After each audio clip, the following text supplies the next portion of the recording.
Hello hi friends, మురుగశీల Karthi special ఏంటో చూద్దామా. బగారా రైస్.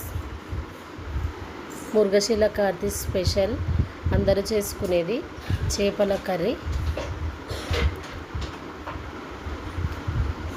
చూడండి,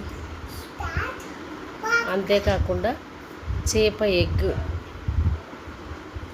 చూడండి ఎంత బాగైందో.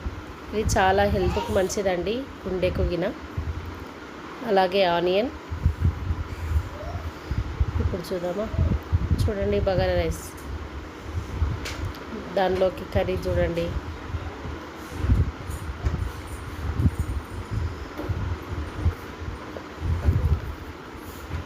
ఇప్పుడు టేస్ట్ ఎలా ఉందో చూద్దాం. మేమైతే చేపల కూర చేసుకున్నామండి. మీరందరూ ఏం చేసుకున్నారో కామెంట్ బాక్స్లో కామెంట్ చేయండి. నచ్చితే లైక్ చేయండి, షేర్ చేయండి, ప్లీజ్ సబ్స్క్రైబ్ చేయండి.